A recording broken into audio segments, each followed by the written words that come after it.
les enfants. Bonjour. Alors, deuxième leçon, toujours dans l'évangile de Matthieu. Et ce coup-ci, on va travailler sur les tentations du Christ. Les tentations du Christ, oui, ça se trouve dans l'évangile de Matthieu au chapitre 4. Donc c'est, je vous ai dit, Jésus d'abord se fait baptiser par Jean, et puis avant qu'il commence son ministère, il y a encore un petit quelque chose qu'on appelle les trois tentations du Christ. C'est ce que nous allons lire donc dans ce chapitre 4. Ça fait penser à une sorte de test. C'est une sorte alors soit une sorte de test, soit c'est que il faut c'est les trois dangers de la foi, c'est-à-dire les trois mauvaises foi qui risquent d'empêcher d'être un bon chrétien. Alors pour Jésus, c'était les trois dangers qu'il a fallu qu'il dépasse pour pouvoir être vraiment le Messie. Et c'est pas juste Jésus, c'est aussi pour nous les trois fois perverses, trois dangers d'une foi dans lesquels il ne faut pas tomber. Voilà, dans lesquels il ne faut pas tomber, les trois pièges de la foi, et pour arriver à être un bon chrétien. Et donc ces trois pièges, on va les voir, c'est effectivement assez important. Et une fois que Jésus aura surmonté ces trois pièges, il va pouvoir avoir un enseignement formidable. Alors allons-y. Alors Jésus fut emmené par l'Esprit dans le désert pour être tenté par le diable. Ah, alors le diable. Est-ce vraiment un personnage, le diable?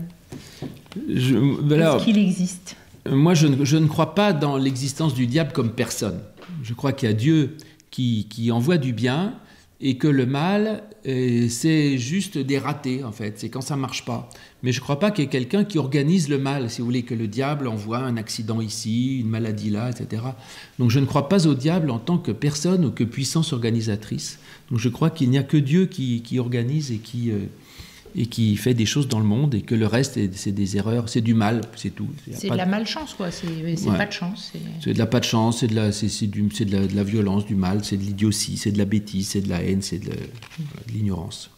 Bon, alors cela dit, la Bible parle, quand il parle de diable, c'est une façon de parler pour dire le mal. De même, parfois, je sais pas, une fois j'avais fait une grosse gaffe, dit une chose à quelqu'un, j'ai dit oh là là, c'est le diable qui m'a fait faire ça. Non, le diable m'a rien fait, mais ça veut dire c'est un gros raté, quoi. C'est le mal. Donc c'est une façon commode pour désigner le mal en général, mais je ne crois pas que le diable en tant que personne existe. Donc il est tenté par le mal en général, parce que tout homme, tout humain est tenté par le mal. C'est notre penchant, un peu. Notre mauvais penchant, voilà, c'est ça. Après avoir jeûné 40 jours et 40 nuits, il eut faim. Jeûner, ça veut dire quand on ne mange pas. Donc il ne mange rien pendant 40 jours et 40 nuits, il a faim, ça me semble assez logique. Je pense qu'il n'a pas dû jeûner complètement. Parce qu'au du coup, il a une tentation. Du coup, il a faim, quoi. Ouais, il a faim. Alors, le tentateur... C'est un autre mot pour dire le diable. S'étant approché de lui dit, c'est ça? Oui. Si tu es fils de Dieu, ordonne que ces pierres deviennent des pains. Jésus répondit, il est écrit, l'homme ne vivra pas de pain seulement, mais de toute parole qui sort de la bouche de Dieu. Voilà, c'est la première tentation. Alors, qu'est-ce que c'est cette première tentation? C'est de demander à Dieu à manger. Donc, d'intervenir pour nous aider dans notre vie matérielle. Oui, je crois.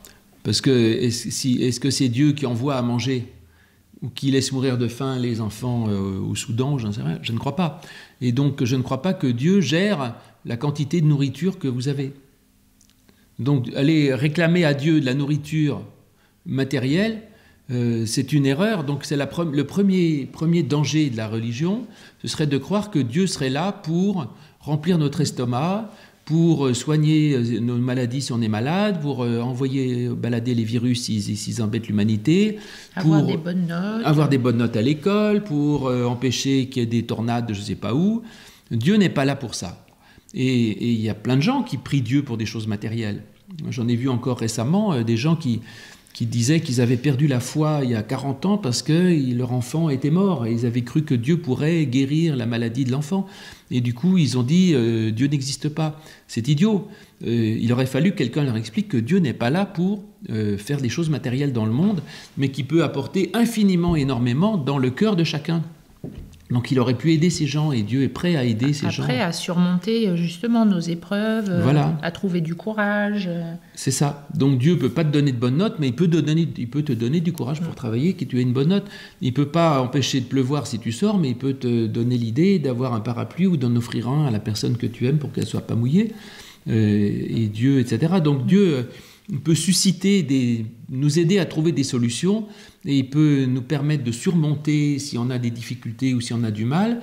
Et si on a faim, Dieu peut arriver à nous aider à être plus fort que la faim. Mais c'est pas lui qui va nous envoyer les croissants chauds à midi. Donc première tentation, c'est de croire que Dieu serait là pour faire des choses matérielles.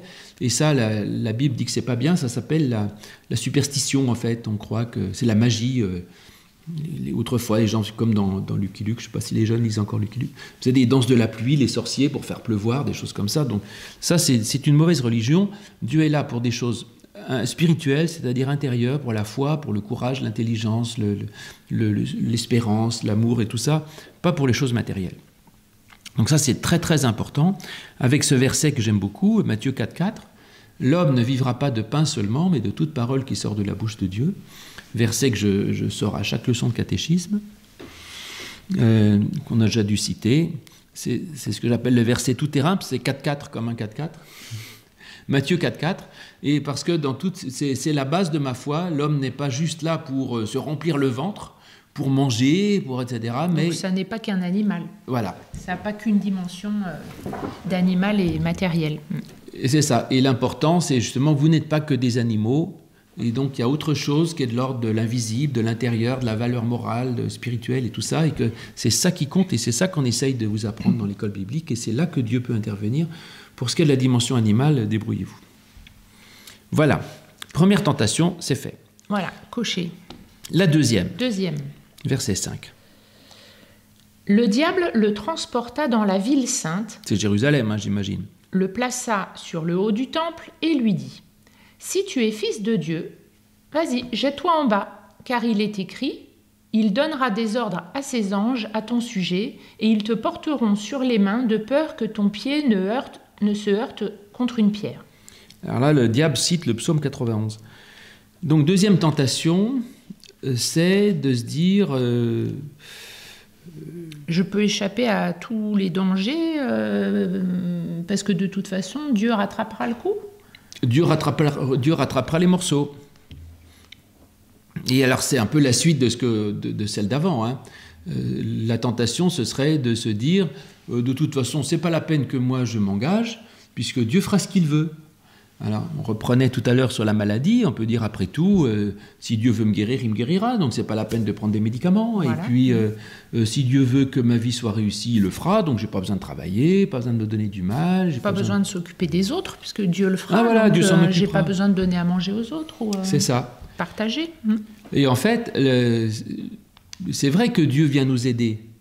Et c'est vrai que souvent, nous, on n'y arrive pas, c'est ce qu'il a dit, c'est le péché, on fait mal les choses, et en fait, Dieu peut nous aider à faire en sorte que ça marche quand même, mais ce n'est pas une raison pour se dire, moi je ferai n'importe quoi, et puis Dieu ramassera les morceaux, Dieu fera en sorte que ça aille quand même. En fait, Dieu ne va pas faire à notre place ce qu'on ne fait pas parce qu'on n'a pas envie de le faire. Donc il faut qu'on se sente investi et responsable, c'est à nous d'agir, et puis Dieu nous donnera la force d'agir, nous donnera les idées pour agir et le courage. Et je crois, effectivement, et ça tu as dit le mot qui me semble indispensable et qui est très important dans la mentalité protestante surtout, de dire nous sommes responsables. C'est-à-dire que nous devons agir et Dieu compte sur nous, nous avons à faire, et donc nous sommes responsables dans notre vie et Dieu nous fait confiance, pas pour qu'on fasse n'importe quoi en disant Dieu ramassera les morceaux.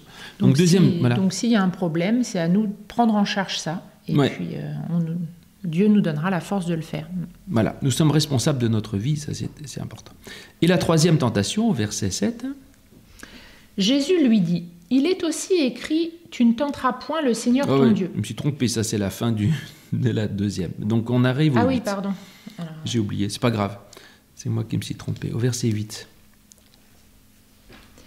Le diable le transporta encore sur une montagne très élevée, lui montra tous les royaumes du monde et leur gloire, et lui dit: je te donnerai toutes ces choses si tu te prosternes et m'adores.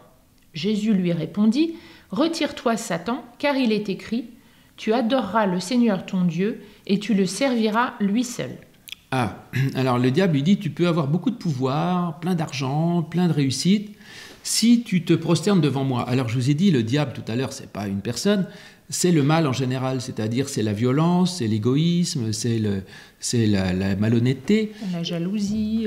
Voilà, et le diable lui dit, tu sais, tu pourras être très riche si tu te mets au service de la jalousie, de la méchanceté, de l'égoïsme et de la violence.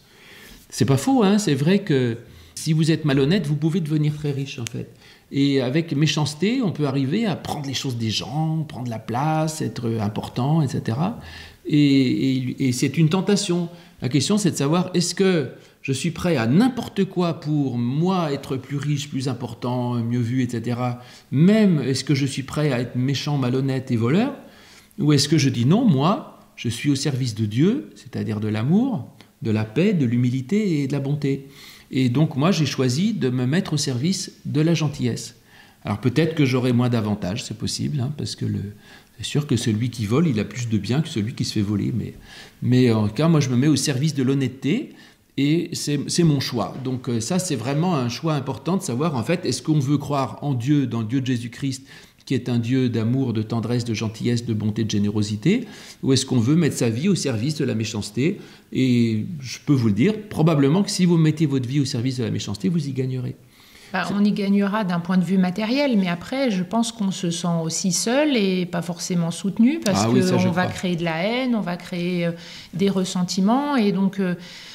Parfois, d'être bien entouré, d'avoir des amis, c'est peut-être plus important que d'être le premier et de s'être créé plein d'ennemis. J'en suis convaincu, là, voilà. je pense. Non, mais il faut... D'ailleurs, ce qu'on va voir dans la leçon suivante, effectivement, ce qu'on appelle les béatitudes, où Jésus dit le chemin de l'évangile, c'est aussi le chemin du bonheur, parce qu'en fait, c'est pas en ayant un énorme pouvoir qu'on a créé sur la méchanceté et la haine qu'on est heureux, c'est pas vrai ça. Et donc, le chemin de l'évangile, c'est un chemin de bonheur, mais... Suivre l'évangile, ça ne rend pas forcément riche, c'est ça que je veux dire, ou puissant. Mais en tout cas, ce que dit Jésus, il dit, moi, j'ai choisi, je me mets au service de Dieu, c'est-à-dire de la bonté, de la générosité, de la grâce, du pardon, de la paix, etc., et de la fraternité, et je ne mets pas ma vie au service de la méchanceté et de la haine, même si c'est pour y avoir des avantages matériels. Ça, c'est une réflexion à avoir. Après quoi est-ce qu'on court dans la vie? Quelles sont les valeurs qu'on veut suivre et donner à notre vie? Absolument. C'est tout à fait ça. Et au verset 11... Alors le diable le laissa, et voici, des anges vinrent auprès de Jésus et le servirent. Il apporte le thé sur des nuages. Il a gagné des serviteurs. Oui, alors les anges, c'est comme le diable. Je ne crois pas qu'il y ait des êtres avec des ailes qui viennent lui servir le thé, lui brosser les cheveux, etc. C'est les anges. Le mot ange en hébreu angelos et en grec maleuach, ça veut dire messager, le porte-parole. Et donc les anges, c'est des porte-paroles. Donc quand il est question d'anges dans la Bible, ce n'est pas des personnages, ça veut dire c'est la parole même de Dieu. Alors, ce qui vient servir Jésus, c'est la parole, c'est-à-dire ce qu'on a dans la Bible en fait. Et je pense que la Bible nous sert et que dans la vie, notre vie, on ne sait pas toujours quoi faire et que qu'est-ce qui vient nous servir et nous aider à continuer d'avancer sans tomber dans les tentations, c'est la parole, c'est-à-dire c'est toute cette écriture qu'on essaye de vous apprendre. Voilà. Et que ça rend service en toutes circonstances. Alors cette parole, deux choses. D'abord, pour qu'elle puisse nous servir, il faut bien la connaître. C'est-à-dire que ce n'est pas au moment où on est dans la difficulté qu'on se dit « Ah zut, attends, je vais trouver un verset qui m'aide, etc. » Les versets viennent à l'esprit quand on les connaît. C'est pour ça qu'il faut bien connaître la Bible. Et pour l'instant, vous êtes petit, mais petit à petit, j'espère que vous aurez lu, relu. Et si on a toute une banque de versets bibliques, de passages dans le cœur, eh bien, c'est au moment où on en a besoin qu'on pense à tel ou tel passage d'une façon automatique et qui vient nous servir et nous rendre service. Donc voilà comment la parole peut nous aider. Et puis ensuite... Oui. Juste, le diable, il utilise aussi des versets là pour répondre à Jésus. Donc ça signifie que parfois on peut mal interpréter la parole de Dieu aussi. Oui, alors c'est vrai qu'il faut se méfier parce que tu as raison, dans la deuxième tentation, Jésus cite un psaume, je l'ai dit tout à l'heure, et donc c'est pas en sortant un verset de la Bible hors contexte qu'on dit forcément la vérité, et il y a aussi des chrétiens qui utilisent des tas de versets pour dire des idioties, et donc il y a aussi un risque, c'est vrai, de mauvais usage de l'écriture. De mal comprendre, de faire un contresens. Et puis de dire n'importe quoi. Et donc le diable parfois peut aussi se servir de la Bible. Donc il faut faire attention. Donc voilà, c'était les 3 tentations du Christ qui sont aussi, je crois, nos tentations, c'est-à-dire les 3 risques qu'il faut dépasser pour être un chrétien adulte et responsable, qui compte sur Dieu pour faire ce qu'il faut, qui choisit de se mettre au service de Dieu et pas de la méchanceté, et qui sait exactement ce qu'il peut attendre de Dieu, et alors on peut faire de très grandes choses. Et alors s'ouvre le début de la prédication du Christ, et c'est ce que nous allons voir dans la 3e et dernière leçon de ce jour. À tout de suite.